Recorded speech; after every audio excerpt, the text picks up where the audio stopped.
He done things on a football pitch that no one even contemplated trying. One of your favourite footballers was the great Ronaldinho. Correct. The best in the world, so yeah, Ronaldinho for me. He was just free, man. He looked like he enjoyed himself when he played, and it looked like it wasn't about anything else apart from expressing himself and enjoying, which is, no matter who you are, man, that guy, you know what he's done. Who's your childhood hero?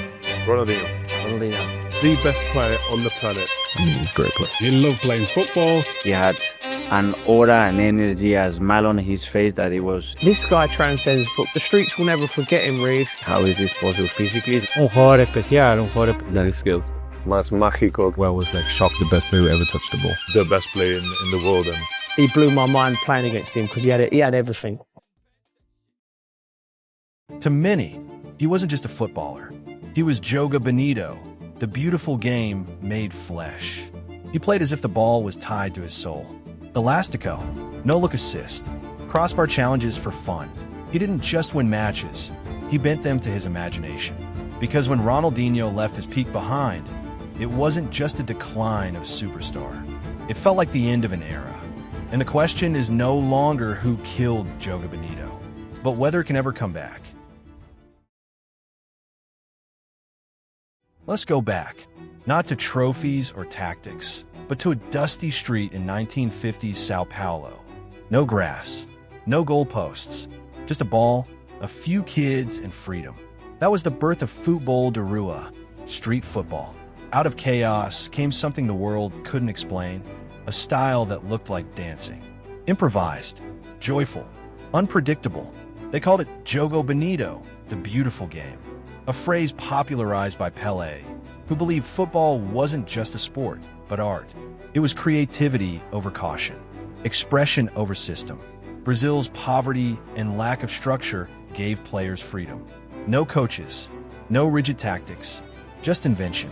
From that freedom came Pelé, and alongside him, the magical Garrincha, a dribbler who played purely for joy. Together, they embodied football as performance. In 1958, Brazil won their first World Cup. In 1962, they did it again. And in 1970, they played what many still consider the greatest football ever seen. Beautiful, fearless, free. Joga Bonito was never a system. It was a feeling. Let's jump forward 30 years, to 2002, to the FIFA World Cup in Japan and South Korea. Something extraordinary is happening. Brazil have not won the World Cup since 1970. 32 years of hurt, of near misses and heartbreaks, of teams that were good but not great, or great but not winners. The 1982 team, which we will come back to, was arguably more talented than the 1970 team and won nothing. 1986, another exit before the final. 1990, knocked out on penalties. 1994, won it, but joylessly grinding defensively. 1998, lost the final to France with Ronaldo seemingly not himself in the most mysterious fashion. And then 2002 happened, and for one brief, brilliant, glorious month, Joga Bonito was alive again. The squad Brazil brought to that tournament was absurd. Ronaldo, the phenomenon, returned from career-threatening injuries to play in a World Cup that most people thought would pass him by. Ronaldinho, 22 years old and already playing football from another dimension. Rivaldo, one of the most technically gifted attacking midfielders in the world. Roberto Carlos, arguably the greatest attacking left-back who ever lived. Cafu on the other side. Edmilson Gilberto Silva, the engine room that gave the artists the freedom to create. They were coached by Luis Felipe Scolari, Big Phil, who was disciplined and demanding and built a team that actually defended. But the attacking players, they were just let loose. And what they produced was something that the world had not seen since the 1970s. Ronaldinho, standing over a free kick from roughly 40 meters out. He is looking toward the near post. The stadium erupts. Seamen cannot believe what has happened. The world cannot believe what has happened. Was it intentional? Ronaldinho insisted for years that yes, it was. Most analysts thought he was simply crossing the ball. Does it matter? The best things in football often exist in that space between intention and genius. The semi-final against Turkey, the final against Germany. Brazil win both. Ronaldo scores twice in the final. He runs to the corner flag with his arms wide open, and that smile, that enormous, radiating smile, and it is the image of the tournament. A man who nearly died, who watched the 1998 final from a hospital bed, having suffered convulsions hours before kickoff, scoring twice in the World Cup final. Football does not produce stories like this anywhere else. Brazil are world champions again. And for a moment, just a moment, it feels like the old days. Like 1970. Like Joga Bonito was not dead, just sleeping. Like the beautiful game was still possible. Still alive. Still winning.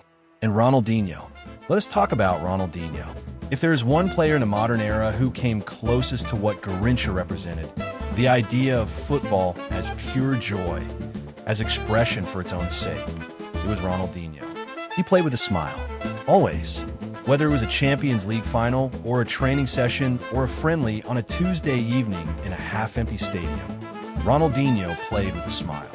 He loved football with such obvious, unconditional love that watching him play felt like an act of witnessing something genuine. The dribbles, the no-look passes, the elastico, the way he could drop a shoulder and change direction faster than a defender could process. The way he could make the impossible look routine and the routine look impossible. At Barcelona between 2004 and 2006, he was not just the best player in the world. He was something more. He received a standing ovation from the crowd at the Bernabeu from Real Madrid fans after scoring 2 goals in a 3-0 victory. Real Madrid fans in their own stadium standing and applauding a Barcelona player. That does not happen. That has never happened before or since. But Ronaldinho was doing things that transcended rivalry. He won the Ballon d'Or in 2004 and 2005. He was the face of the Nike Joga Bonito campaign, which ran globally and put the philosophy back on every billboard and every television screen. For a moment, it really felt like something permanent. It was not permanent. Here is the thing about beauty in football. It does not always win. In fact, some of the most beautiful football teams in history have ended their stories not with glory, but with heartbreak. With the quiet tragedy of teams that were magnificent and came back with nothing. And no story captures this better than Brazil 1982. The 1982 FIFA World Cup in Spain. Brazil arrived with a team of extraordinary talent. Zico, Socrates, Falcao, Eder Jr. This is not just a good football team. This is a philosophical statement. A collective built around the idea that football should be played a certain way, regardless of the consequences. The manager, Tele Santana, is a man who genuinely believes in beautiful football, not as a tactic, as a value. He says publicly that he would rather lose playing well than when playing badly. And his team plays with a freedom and a creativity that makes the 1982 World Cup a tournament that people still talk about today. They destroy the Soviet Union 2-1. They beat Scotland 4-1. They beat Argentina 3-1 in what many consider the definitive statement of Brazilian football philosophy. And then they face Italy in a do-or-die second-round group match. Italy have Paolo Rossi, who has been suspended for 2 years following a match-fixing scandal and has returned to the tournament in terrible form. Brazil only need a draw to progress. Tele Santana, allegedly, tells his players to go and win. What follows is one of the most discussed and mourned matches in the history of the sport. Paolo Rossi, suddenly alive and electric, scores a hat trick. Italy win 3-2. Brazil are eliminated. The most beautiful team at that tournament goes home without a trophy. Zico, the man they called the White Pele, never wins a World Cup. Socrates, the doctor, philosopher, footballer who wrote essays about the relationship between football and democracy, goes home empty-handed. The world mourns. And the lesson that people take from this, or the lesson that people in power take from this, is dangerous. Beauty is not enough. And after 2002, Brazil would spend the next decade trying to figure out what they were. Were they still the home of Joga Bonito? Or were they now just another football nation trying to win by any means necessary? The 2006 World Cup in Germany. Brazil are favorites. They have Ronaldinho, Kaká, Ronaldo, Robinho. On paper, the most frightening attack in the tournament. And they're knocked out in the quarterfinals by France, a team playing a more defensive and pragmatic style, winning 1-0 through a Zidane free kick. Ronaldinho barely shows up. Ronaldo is already declining. The team looks disjointed, uncertain of its identity. 2010 in South Africa. Luis Fabiano, Kaká, Robinho. A decent team, but not transcendent. They are eliminated in the quarterfinals again, this time by the Netherlands. With each tournament, the distance between what Brazil was and what Brazil had become grew wider. The players were still technically excellent. The individual quality never disappeared. But the collective spirit, the freedom, was gone. And without the freedom, it was not Joga Bonito anymore. It was just football. This raises a deeper question, and it is the question at the heart of this entire story. Was it possible for beautiful football to survive in the modern game? Was the structure of football, the coaching, the money, the pressure, the tactical evolution, making Joga Bonito not just unfashionable, but impossible? Here is something that will make you uncomfortable. The people who killed Joga Bonito did not hate football. They loved it. They devoted their entire lives to it. They thought deeply, creatively, and brilliantly about it. And in doing so, they made individual genius harder and harder to survive. Let's talk about the tactical revolution. Because to understand what happened to beautiful football, you need to understand what the coaches were building while the Brazilians were dancing. It starts in the Netherlands with Johan Cruyff. Cruyff is perhaps the most influential figure in the history of football tactics. As a player, he is extraordinary, fluid, intelligent, technically exceptional, capable of doing things with a ball that nobody expected. But it is as a thinker and a coach that he changes football forever. Total football, the philosophy developed at Ajax in the 1970s and then taken to the Netherlands national team that reached the 1974 World Cup final. The idea is this. Every player must be able to play in every position. The team is a system that moves as a unit. Space is the most important element of the game. Creating it, exploiting it, denying it. The Dutch team of 1974 plays football that is simultaneously beautiful and intelligent. They are creative and structured, individual and collective. Cruyff himself is the embodiment of this. A player of extraordinary technical ability operating within a tactical framework of absolute precision. They reach the final. They lose to West Germany. And here's the thing. Total football is beautiful, but it is beautiful in a different way to Joga Bonito. It is beautiful like a perfect machine is beautiful. Like a Swiss watch, the parts moving in perfect harmony. Joga Bonito is beautiful like improvised music, like jazz, like something that surprises even the person creating it. And the machine was more reliable. Cruyff goes to Barcelona as a coach in the late 1980s and builds the dream team. He introduces positional play, what the Spanish will eventually call juego de position. The idea that the team's collective positioning is more important than any individual's movement. He wins 4 consecutive La Liga titles and a European Cup in 1992. One of his disciples is watching and learning. His name is Pep Guardiola. Guardiola takes Cruyff's ideas and refines them further. He goes to Barcelona as a coach in 2008 and builds what many consider the greatest club football team in history. His Barcelona team wins everything. They play possession football of terrifying precision.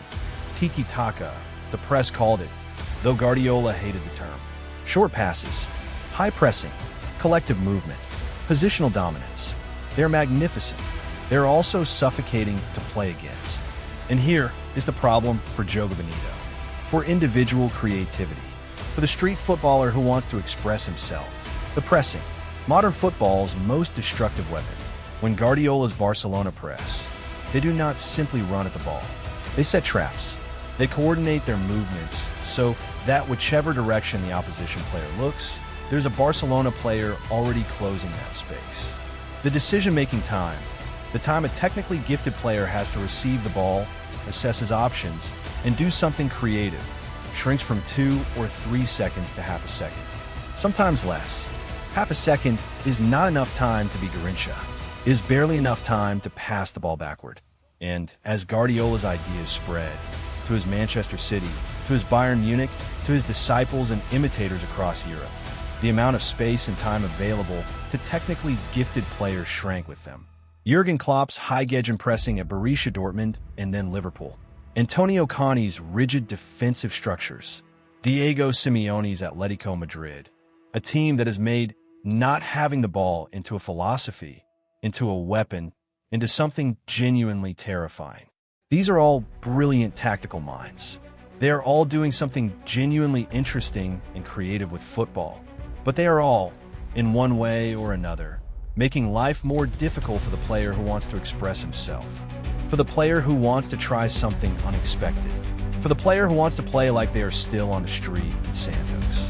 And there's something else. The rise of data, football analytics, the use of statistical data to evaluate players and decisions, began in earnest in the 2000s and accelerated dramatically in the 2010s. Clubs began measuring everything. Passes completed, distance covered, sprints per game, expected goals, expected assists, pressing intensity, defensive duels won. And what they discovered, or what they convinced themselves they had discovered, was that certain types of players, certain types of decisions were statistically inefficient. Dribbling, for example. Studies showed that dribbling, one of the most exciting, most elemental aspects of Joga Bonito, was statistically risky. When you dribble, you either beat your man or you lose the ball. And losing the ball, especially in your own half, was expensive. The data said, do not take unnecessary risks. And so coaches began coaching risk out of their players. Not cruelly, not intentionally, but gradually, systematically, inevitably. Young players coming through academies were trained to make the safe pass, to keep the ball, to trust the system, to trust the data. The Brazilians had a word for this. They called it futebol de resultado, result football. Football played not for beauty, but for the scoreline. Football that valued efficiency over expression.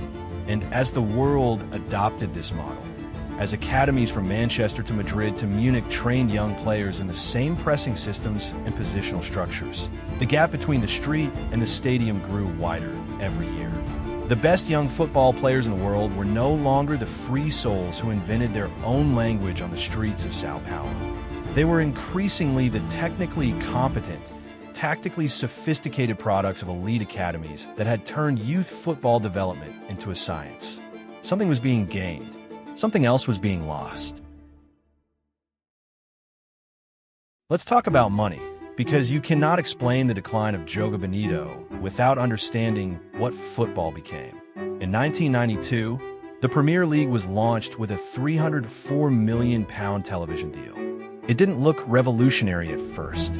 The football wasn't dramatically better. The stadiums weren't transformed overnight. But over the next 3 decades, the Premier League helped turn football into a global entertainment industry. Broadcast revenue exploded. By 2022, domestic TV rights alone were worth over £5 billion per cycle, with international deals pushing totals toward £10 billion. That level of money changes incentives. Clubs became global brands. Managers became executives. Players became financial assets whose value had to be protected. At the same time, the UEFA Champions League became football's financial engine. Qualification meant enormous revenue. Elimination meant major losses. For many clubs, missing out wasn't just disappointing, it was destabilizing. And so risk became expensive. A manager playing expansive, expressive football who finishes outside the top may cost the club hundreds of millions. A cautious manager who secures qualification is rewarded. The incentive structure shifted toward control, structure, and predictability. Think about what that means for the creative dribbler. Every failed attempt now carries not just tactical risk, but financial consequence. Lose the ball, concede a counterattack, drop points, and the cost can ripple through sponsorships, prize money, and future budgets. Clubs began prioritizing certainty, high pass completion, tactical discipline, defensive reliability, consistent output, the unpredictable genius, the player who might lose possession 5 times but create one moment of magic, became harder to justify in a results-driven economy. You can see it in the transfer market. Efficiency and reliability command premium value. A steady contributor is often considered safer than an inconsistent artist. The business model of modern football quietly selected against chaos. Meanwhile, Brazil itself changed. For much of the 20th century, Brazilian players were shaped by street football before entering professional structures. They arrived at clubs already creative, already improvisational. Coaches organized them without erasing what the street had given them. But as Brazil modernized and urban life changed, street football declined. Talent increasingly flowed through academies, structured environments influenced by European methods. Systems replaced spontaneity. The raw pipeline that had once produced Pelé and Garrincha began to narrow. At the same time, football globalized. By the 1990s and 2000s, elite leagues were drawing talent from every continent. Players everywhere were being trained in pressing systems, tactical frameworks, and data-driven environments. The overall athletic and tactical level of the game rose dramatically. What worked in 1962 against loosely organized opposition did not work in 2012 against highly drilled, physically elite teams. The environment had changed. Joga Bonito was born in freedom, poverty, and cultural uniqueness. Modern football became structured, global, and financially unforgiving. And in that new world, beauty had to justify its cost. July 8th, 2014, World Cup semifinal. Brazil versus Germany at the Mineiro. Brazil carry the weight of history and the trauma of 1950s Maracanazo, but they are weakened. Neymar is injured. Thiago Silva is suspended. Germany arrive organized, drilled, relentless. Within 29 minutes, it is 5-0. The final score is 7-1, the worst defeat in Brazil's history. But the score wasn't the real story. Brazil weren't playing Joga Bonito anymore. The freedom and flair were gone. Yet they also weren't tactically cohesive enough to match Germany's precision. They were caught between identities. Germany knew exactly who they were. Brazil did not. The 7-1 wasn't just humiliation. It was the moment Brazil's identity crisis became impossible to ignore. The night it felt like Joga Bonito had finally slipped away. We've built toward a verdict. Joga Bonito is dead. Money reshaped the game. Systems replaced chaos. Academies replaced the streets. Art gave way to efficiency. But that's not the whole truth. Watch Neymar closely, not the headlines, the football. The dribbling in tight spaces. The audacity, the improvisation. At his best, he bends modern systems to his imagination. For moments, the old feeling returns. Look at Vinicius Jr., sprinting at defenders, dancing after scoring in a Champions League final. That joy, on the biggest stage, is not mechanical. It's instinct. Even Lamine Yamal, academy-raised in one of the most structured systems in the world, plays with a freedom that no curriculum can design. Maybe Joga Bonito was never strictly Brazilian. Maybe it was never about a place at all. Maybe it's simply what happens when a player loves the ball enough to risk something beautiful. Modern football is richer, faster, more organized. The pressure is real. The incentives reward caution. But somewhere, a player still drops a shoulder and tries the unexpected. And in that instant, something old survives. So is Joga Bonito killed? Or did it adapt? Maybe it was never a system. Maybe it was always a reminder to play beautifully.